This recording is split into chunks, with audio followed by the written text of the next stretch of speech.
right, let's go out to Toledo, Ohio, and talk to Brittany. What's up, Brittany? How we doing? Good. How are you? Partying, man. What are you up to? That's not true. I'm on an early lunch break. Early lunch Talking to break? Yeah, talking to you. Oh, I was going to say your boss is the worst, but this is like a late breakfast break. But that's cool. Hey, whatever works. What's happening? How are you? Good. I am excited to hear maybe some advice from you. I think that physical abuse is in my future from my husband. And my question is, how can I get my husband to get professional help when I also, kind of fear him and I'm afraid to make him angry in that encouragement to do that? Did you write this question down before you called? I did practice it out loud. Okay, when you practiced it, did it feel insane as it came out of your mouth? And I mean that like in a fun way. Like, I mean, not like I'm pointing at you, but like are you hearing what you're saying? This phone call is very difficult for me to make because I think that I've tried to convince myself that it's not that bad, but I made myself journal after this last fight because I didn't want to forget. Like, it's getting too scary. Brittany, get out. Hey, and listen, you know me, I'm always laughing, carrying on. You got to get out. What you are saying is, I'm about to be assaulted. I'm about to be abused. What can I do? What is one story I can finally tell him? What is one thing in the bedroom what's one thing I can do so that this person doesn't do a highly irrational, illegal act of violence against me? And the answer is nothing. Get out. You got to get out. Why does that sound insane to you?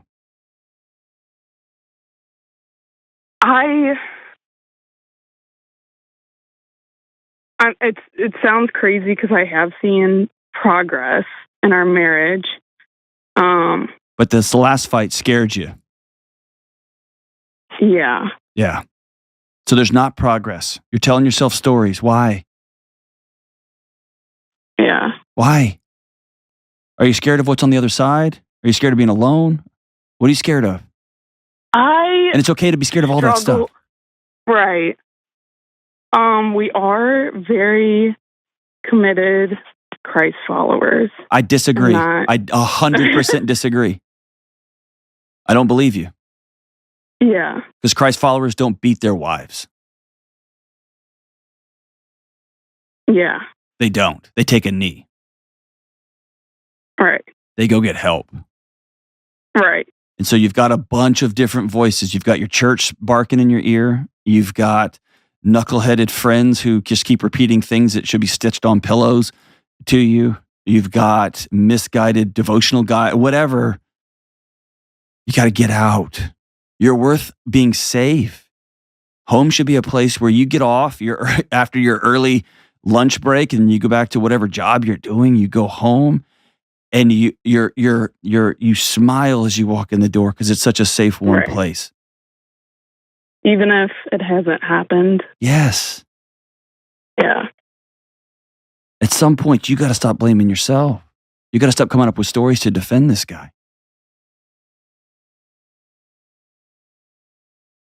Right. He's absolutely not a Christ follower. And I would say that if he was sitting right here in front of me. He's using that as cover to do whatever he wants to do in your life. Mm-hmm. What are you scared of? I'm being serious. Because I want to do what I can in this short call to to shine some light on that fear and let you know that it's probably toothless. I guess I just think I thought that there was something that could be like fixed on his end because it's not. There can be, but he's got to do the work.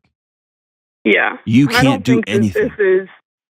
who he is. I think it's an ability that he's able to get to. No. Brittany, stop defending him. Stop. You've been defending him to your friends, and you've been defending him to your family for a long time. It doesn't work with me. Stop. Yeah. Any man who has a wife who is believes that she can be physically injured at any moment is not a person of character. All right. Period. All right. And I've expressed this to him, like my fear. I've told him, like, this is the path that it looks like it's going down. Of course, any person in that situation would say, I never want to do that. So, and he did. And I've created. Has he hit you? No. How close has he got? Just our fights have gotten to the point where it's. Has he hit the wall by you? Right. Or like broken things. Get out. Or like get out. Until he stops acting like a 9-year-old on a bus stop. Get out. Yeah. You've got to be safe, Brittany, because here's why. You're not going to sleep. Yeah. Your body's not going to let you because it's trying to stay safe. It's trying to not die. Mm-hmm. And how long have you been with this dude? 5 years. And how long did you date before that? 2. So by now, in these situations, you are highly isolated. True or false?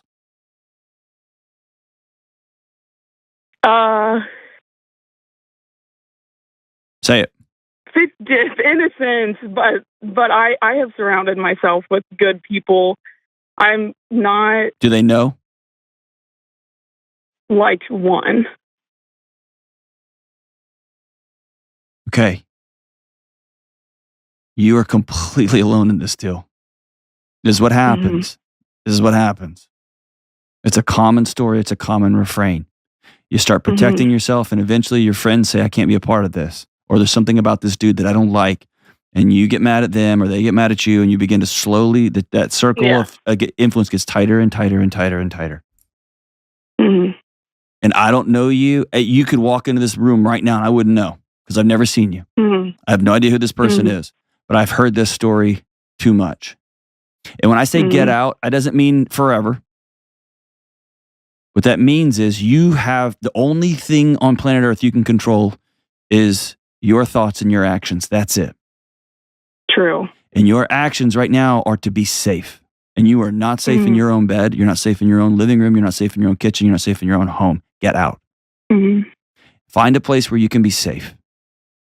Yeah. And then he, and only he, has some significant choices about the therapy he's going to go get.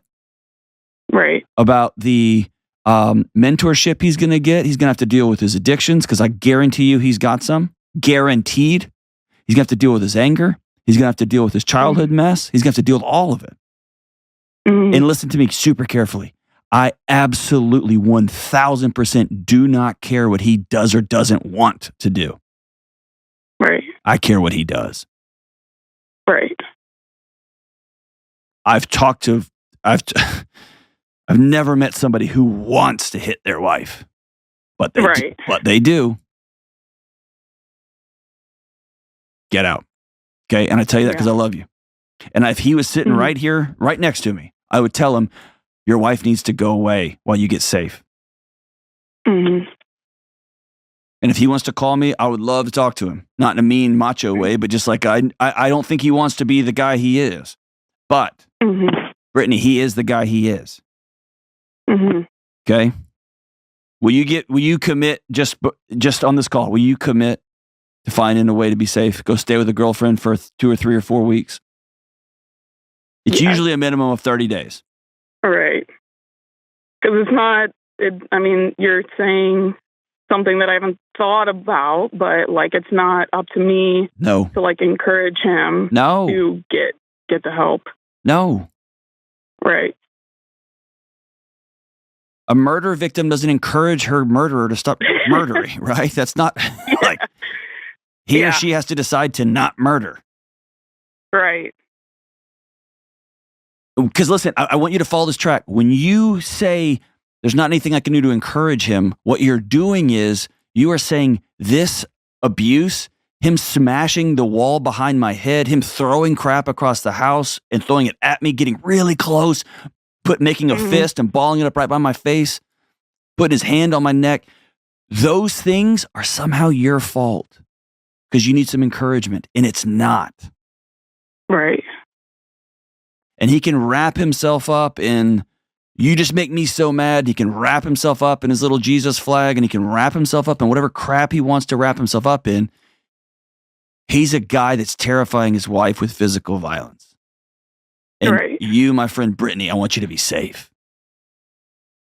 So that's the call. Only thing you can control are your thoughts and your actions. And I want you to think about what it's going to take for Brittany to be safe for a season. And it's probably going to take a minimum of 30 days of you leaving and getting a safe place to stay.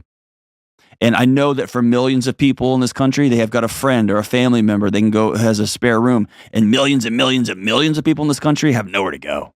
Maybe a friend's couch for 30 days. Maybe another apartment that they can scratch up enough pennies and nickels to sign a 30-day lease. And it's sketchy and scary, and I know all that. It's terrifying.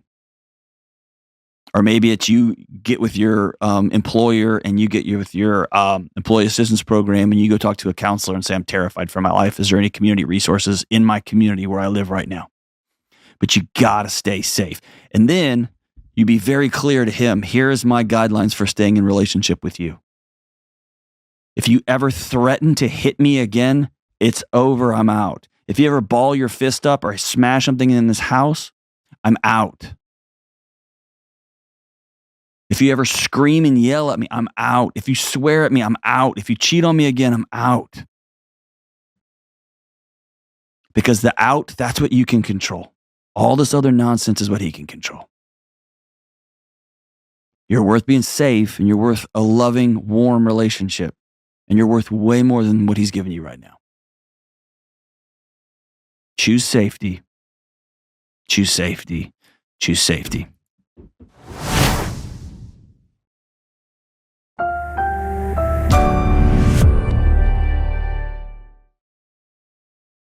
Let's go out to Alex in Sellersburg, Indiana. What's up, Alex?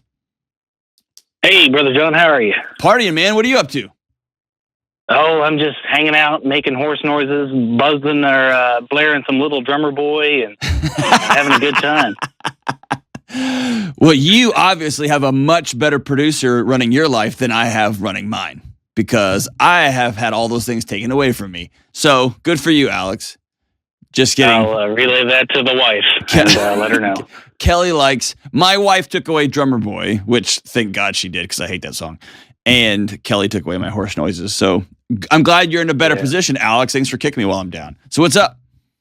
Hey, to be honest, I'm not a giant fan of Little Drummer Boy. I just had a shot at you. You know who is? Nobody. And serial killers. That's who. All right. So what's up?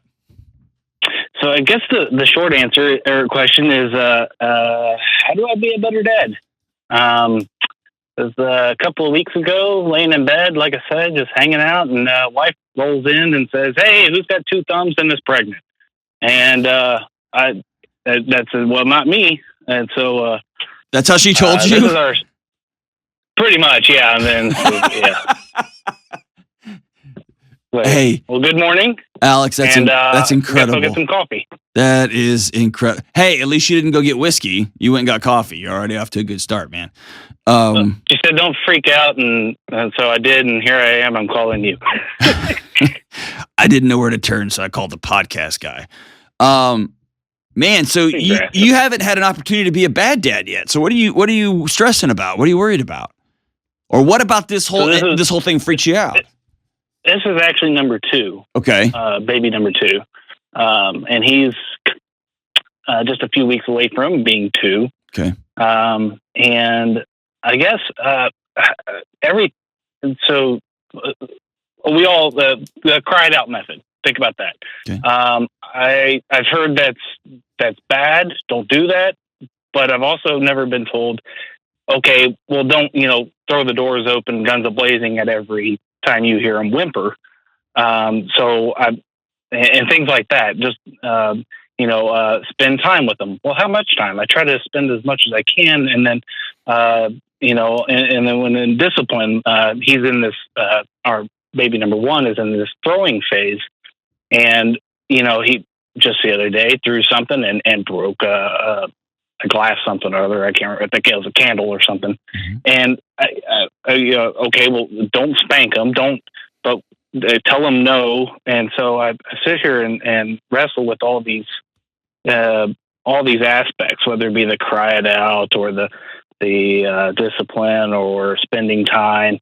And I feel like it's like I'm swinging far one way, Mm-hmm. as in, every time I hear him cry or, just a little bit in bed, I want to come running in, or I swing back far the other way where, okay, well, let's give it, let's say 10 minutes, 15 minutes. And like, I don't have a good, I guess, straight line path to follow, as if there is one. So, I guess I'm looking for any advice still, even as a dad of a 2-year-old and a soon infant. I just feel like like I said, I'm all over the place. Yeah. I don't know if this will mean anything to you, but you're in a very common place for dads of 2-year-olds. Like, there just comes this moment when you're like, what am I doing?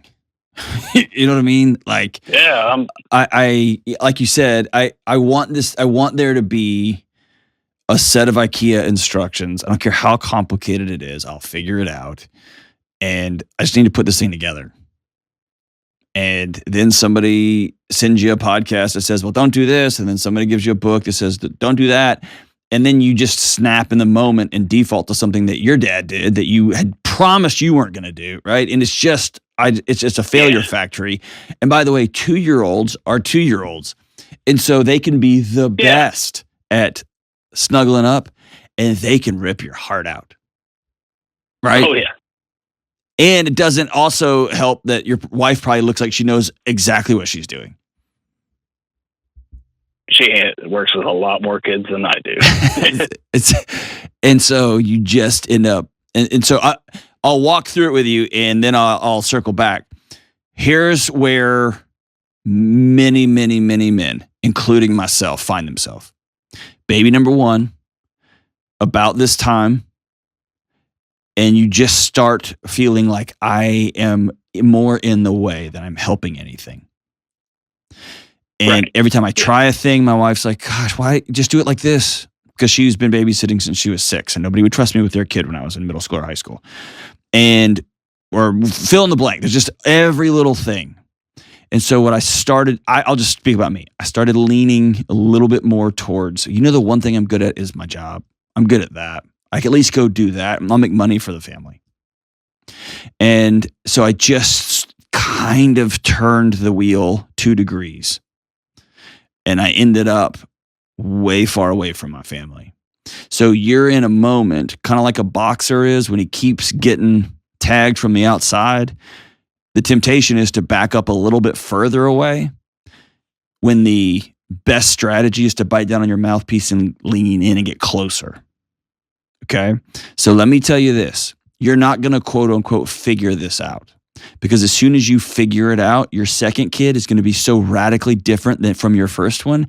You're going to feel like you got half the IKEA thing built, and then they shipped you another set of instructions that's that says something totally different. And so the best thing you can quote unquote figure out is you. Who am I going to be when I get frustrated? Am I going to let a 2-year-old or a 5-year-old or a 16-year-old dictate my emotional regulation? When I find myself getting overwhelmed and frustrated, which happens to all of us, it still happens to me regularly, and I do this for a living. What am I going to do? Am I going to yell? Am I going to throw a temper tantrum? Am I going to tell my wife, hey, I need to take 10 and go outside? Am I just going to grab a trash sack and start emptying the trash in a huff like some dads do? Like, who are you going to be? All right. Right. Yeah. And my dad was the yeller and the slamming of the door kind of dad. And I'm certainly not that, but I find myself saying go back to the thing he threw and broke the candle or whatever. Like I was sitting here thinking, what do I do? And I just I get so tied up in thinking about what to do, how to respond, to where it's like I did nothing. And the next time he does it, then I start thinking, oh God, this is just a behavior, and this is how I've screwed him up. He's just going to be this defiant little baby, and I had my chance, I blew it. Or on the laying in bed crying, oh, that was 5 minutes too long, I've screwed him up, and he's going to have emotional problems for the rest of his life. And so like I said, it just kind of frees and what to do, and I don't know. Like I said, so I guess think this way. What I'm going to say is going to sound so cheesy, okay? But here's what I want you to lean into. I like cheese. I do too, man. I love it. Respond in love. Here's what that means. When my baby cries, now when they're older, I've got, my kids are older, and you'll be able to tell in short order. Like, this is a real cry. This is not a cry. This is a fussy cry. This is I'm frustrated cry. This is I need somebody or I'm scared cry. There's times when the most loving thing you can do is to hold your 2-year-old accountable in an age-appropriate 2-year-old way. Right? He's not going to want to be a kid who's throwing and breaking things. He feels wild and out of control. He doesn't like that. It's discomforting. He needs a parent to set boundaries. He doesn't need a parent to come in swinging at him. He doesn't need a parent coming in to scare him to death by screaming at him. But he does need to learn, hey, if you choose this, then you also choose this, whatever that consequence happens to be. Okay, so but all of that, you see how calm I am? Because I'm not giving a 2-year-old if I leave stuff on the ground that a 2-year-old can destroy and it's going to be devastating to me, that's my fault because I'm the adult. So I've got to change how my house looks, and I got to move stuff so that he can't have things that he can break. And 2-year-olds will figure it out. I saw my daughter climbing up the cabinets the other day like a spider, and I was like, I don't even know what to say to you right now. I don't have any. What are you doing? Literally, what are you doing? She's trying to get a knife off. I mean, it was just like, what? Okay, right? So. Yeah. The most important thing in that moment is, all right, was it been 4 minutes or 6 minutes? No. That's not going to mess your kid up. And I even hesitate to say this out loud. If you're thinking about, quote unquote, messing your kid up, it's a parent that is immobilized himself with anxiety, with tension, because they don't know how to respond in love. See what I'm saying? Okay, yeah. And so I want you to spend the bulk of your time. If you feel like you need to get up and go hug your kid, and it's been 30 seconds instead of the agreed upon 4 minutes, get up and go hug your kid because you know. Okay? You're not going to mess your kid up. And if your kid cries it out for a few minutes longer than you're not going to mess your kid up. And there will come a moment if you come from a yelling house when you snap. It'll happen. You're not going to mess your kid up. Especially if you take a knee and you look them in the eye and you say, I'm sorry. You get down on their level and say, I absolutely blew that. And as your dad, I'm sorry. See what I mean? Because you're going to mess up a lot. And they're going to go to see a counselor someday and be like, and then my dad did this. And you're going to be like, yep, I did that. Yeah. Right? Who are 2 or 3 men, just name them, the first names, that have a kid who's 7 or 10 or 14 that you can regularly call and or go get coffee with, go grab a drink with or whatever? Exactly. That's your mission. Okay? I know one, but I don't want his advice by any means. I got those friends too who I love. And if it's wartime, I'm calling them. Dad advice? Not so much. I'm good. Yeah, exactly. Yeah. I want you to, instead of trying to find another blog to read about I want you to get 2 or 3 men that you absolutely trust and you see the fruit bear out in their kids. Okay. And I've got several people in my life who raise their kids very, very differently. One's homeschooled. One's public schooled. One is very, very, very, very wealthy. One is not wealthy at all. One is right in the middle. But their kids are funny. And I like being around their kids. And their kids are super respectful and kind. And their kids work hard. And some of their kids get D's and C's, but they're busting their butt. And some of their kids get straight A's and they're busting their, like, you see what I'm saying? Like, I want to ask those men, those women, hey, what's the next right move here? That's where I'm going to garner a lot of my wisdom. Okay. But you see what I'm saying? You are spending the majority of your energy on who am I going to be when my kid fills in the blank, like does whatever. Right. Yeah. Okay? I think I do a good job at being like firm. As in, actually just yesterday evening, he likes suckers. So if we sit down and, watch TV for a second, he can have a sucker, but he got up and kept running. Mm-hmm. And so no sucker, running with a sucker in your mouth when you're 2. Mm-hmm. So I lost a sucker, man. Like, you can't hold still. And I felt horrible about it, but I also, I had this vision of a 2-year-old falling with a sucker in his Yeah, that's called keeping your kid from dying. It's one of that's Dad 101, right? Sure, and stuff like that. And then I think, well, shoot, was there maybe something else I could have done instead? Or Nope. That's the kind of stuff I get. I mean, I just go down those rabbit holes and things like that. And like, oh, well, we watched YouTube video of tractors. He loves tractors. Mm-hmm. And I say, oh, he's seen a phone and a smartphone, and no, we know what smartphones do, and those are the kinds of things that I run down, and I guess I just get caught up in the paralysis of the analysis. Yeah. Sit down. I mean, I've got all kinds of books I've half read. You don't need any more data, brother. You need some relationships. Right. Yeah. You know how to be a good dad. Don't let your 2-year-old run with a sucker in his mouth. Sure. Yeah. You know what I mean? And I want you to consciously practice now. Practice right now. When you take that sucker away and he gets those big tears in his eyes, or he lays on the floor and kicks and screams and you ignore him and you feel awful, feel that fully. Don't run from that. Because that is what dad feels like.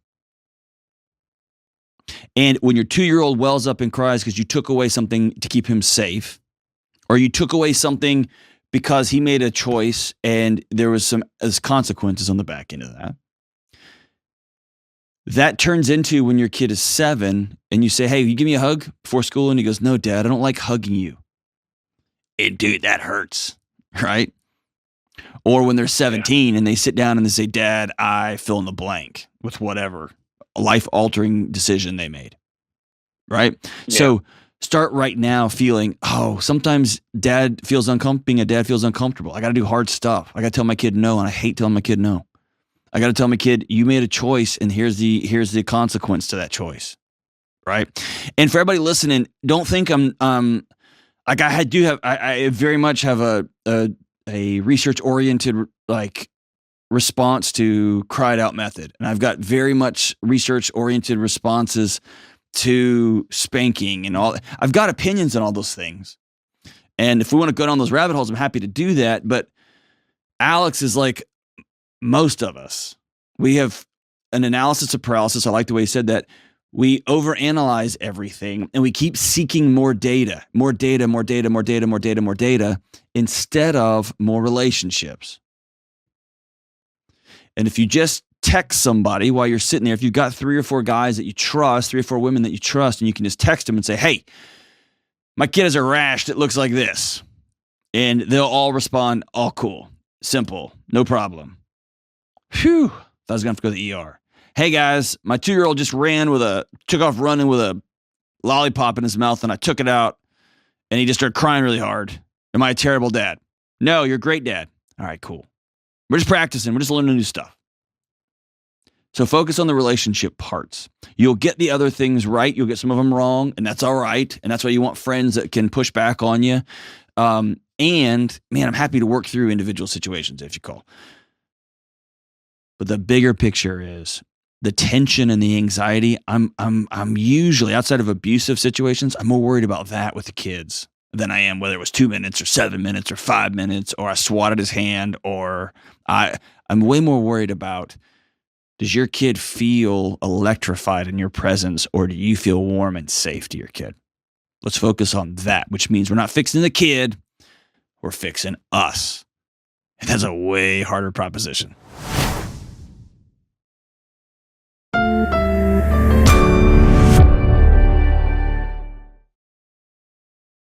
All right, let's go to the phones. Let's go to Joshua in Portland, Oregon. What's up, brother Josh? How we doing, man? I'm doing pretty good. How are you, Dr. John? I'm all right. What's going on in Oregon?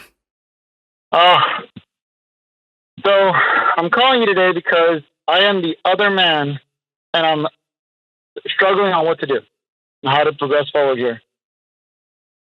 What is the other? There's a backstory here, but I don't know how much time I have to really tell you everything that's going on up to this point.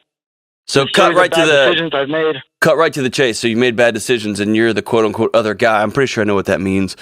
Yeah, she's been married. She was married for about a year. We, first started out as friends, turned into a relationship. Now it's about 9 months, or 4 months ago. After 9 months of being in a relationship, she's found out she's pregnant. With your kid? She's pregnant. I doubt it's mine. It's like very low chance it's mine. Timing doesn't make any sense, but at the same time, there's a possibility. And the husband, still doesn't know about me. Still doesn't know about anything that's going on. So why are you calling me, man? Because I feel like my moral compass is all over. It has been wrong for so long that I'm trying to debate about how I step out of this, and do I tell him? Do I confront him? I just feel like my moral compass, is making wrong choice after wrong choice. How do I make it right? I'll ask you, man. How do you make it right? It's like I have feelings for her. I love her, and I'm struggling on how to progress and either phase out of this because I love her, because I know it'll be best for a family to be together. How does this end, man? How does this end? That her husband and you and her go to dinner one night, and he's like, you know what? We're married, but y'all are more perfect than us. And so, my brother Joshua, I am handing this one off to you. I wish y'all the best. Is that how that ends? That's probably not how it's going to end. Yeah, 0% chance, dude. That won't happen that way. It only ends in ashes, in a disaster. And let's say she calls her husband and breaks it off, and y'all get together.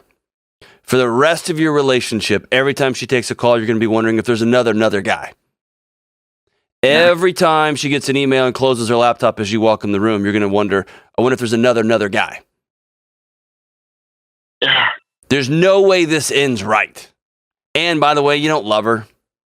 She is a safe person to get into a relationship with, because she's anchored in, and you can just trapeze off the side of this thing with all the fun and excitement and joy, and you have no responsibility at all. None. Well, I'm trying to do the responsible thing, which is, even if it is my kid, I want to raise it, I want to be with her, and it's just hard to make the decision of stepping out. Joshua, the responsible thing is to walk away.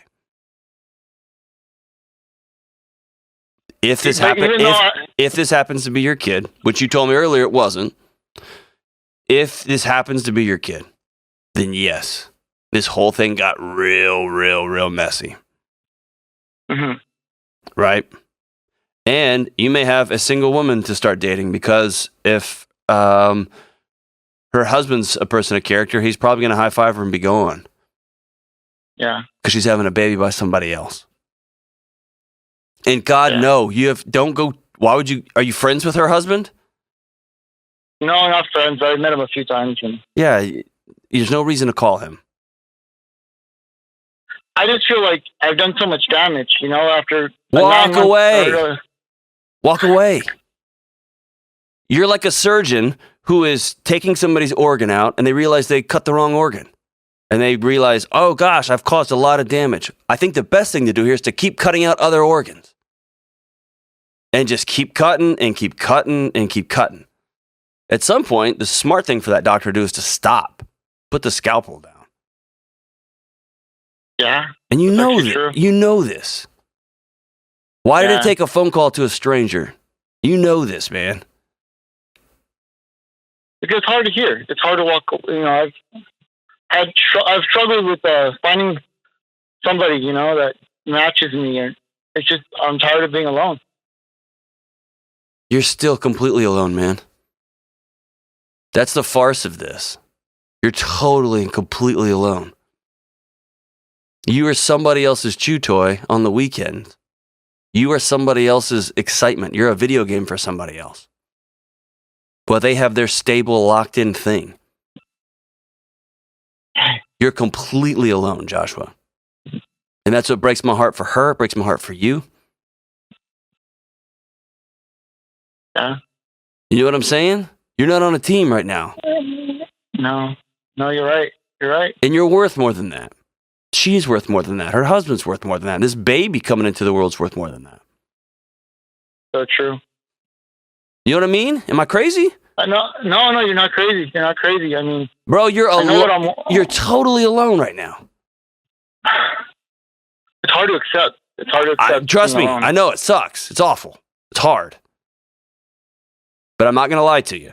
Do you have friends that know this is going on? Do you have some guy buddies that you sat down and talked to about this?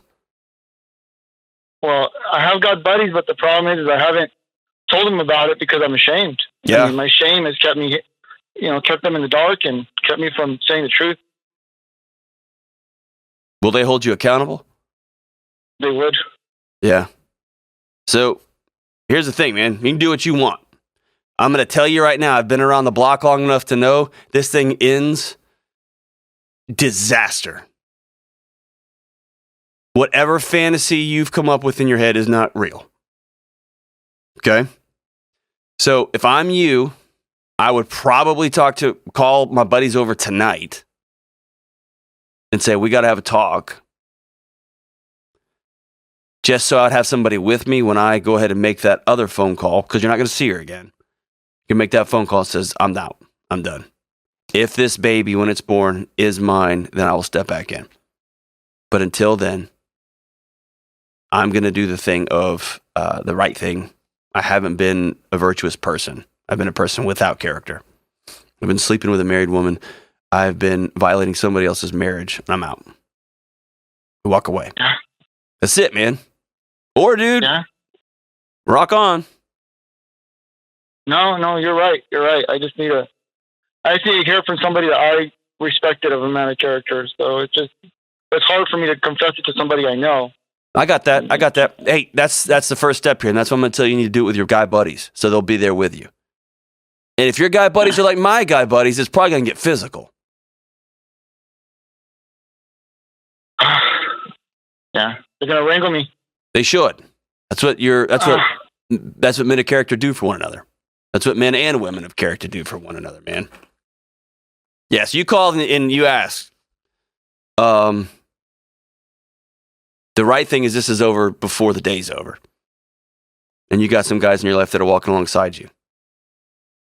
And I get that you're tired of being alone. There's a right way and a wrong way to do that. That's like saying I'm tired of being broke. I can go rob a store, or I can start taking community college classes and get 3 jobs. One of those are going to result in money at the end of the day. One of those is noble. One of them is not. Right? And Josh, you know this, man. I appreciate you trusting me with that call. Let me know. Do me a favor, man. I want you to write me back and let me know how the conversation goes. Or write me back and say, forget it, dude. I just decided I'm going to stick it out and see what happens. Let me know that too. And I'll let the listeners know because they're going to be interested in how this one plays itself out.